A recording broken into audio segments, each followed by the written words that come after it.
Hello, this is Dave. Welcome to this edition of Dave Comments on Class Notes, brought to you by Big English Productions and Zen English Podcast. This podcast aims to help you improve your English skills by presenting language cultivated in my real-life English classes. Let's take a look. Here we are looking at some notes from way back in December, around Christmas time. I'm looking at the date, 23rd of December. And I don't know what we're talking about, but we've got as our first word, maggot. Maggot, a nice insult, M-A-G-G-O-T. You maggot. A maggot is also the little worm that becomes a fly. Another insult. Again, must have been happy conversations around Christmas. Scumbag. Another nice insult for somebody. That maggot is a real scumbag. And maggot, though a little worm and an insult, scumbag is just an insult. Now we are on to the actual Christmas vocabulary. I see here creche. A creche is a nativity scene, and that is the representation of the Holy Family in the Christian tradition. You usually see a little baby Jesus, a Mary, a Joseph. Very popular here where I teach in Spain. A traditional drink, eggnog. Eggnog, traditional Christmas drink in the United States, traditionally made with a little bit of alcohol and eggs and other things like cream and whatnot. Eggnog. Do you like eggnog at Christmas time? The weather in the United States, especially where I come from in Kansas, blizzards happen around Christmas time. Snowstorms. A blizzard is a serious snowstorm. Have you ever been in a snowstorm? Have you ever been in blizzard conditions? A manger. That is the little bed of baby Jesus in the nativity scene. What's the other word for nativity scene? A creche.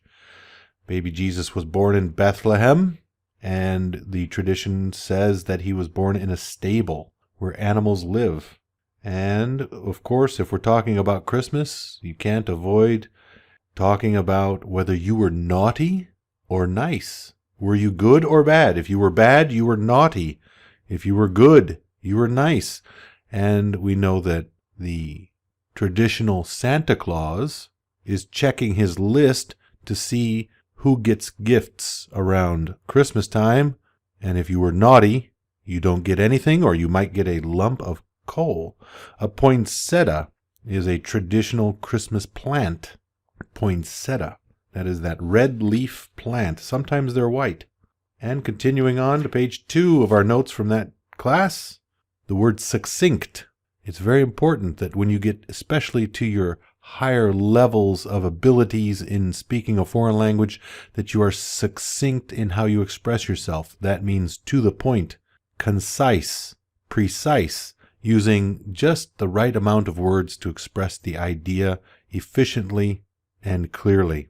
I see here the word Mass, midnight Mass. That is the celebration in the Catholic tradition of a service at midnight on Christmas in order to welcome in the birthday of baby Jesus.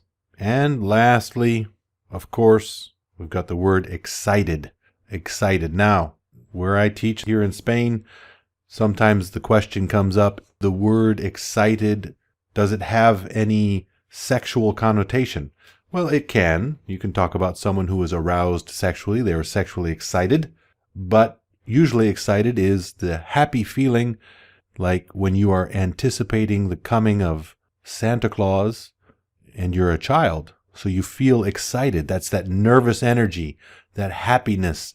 You could describe it as being giddy, which is happy and giggly and effervescent in your spirit and your attitude, and you get a twinkle in your eye, and you have a lot of excitement. So excited, yes, can mean other things, but generally speaking, we're talking about the emotion of being happy and having good, positive energy.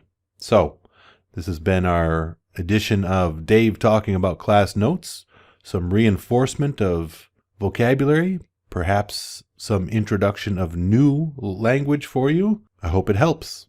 Have fun and take care.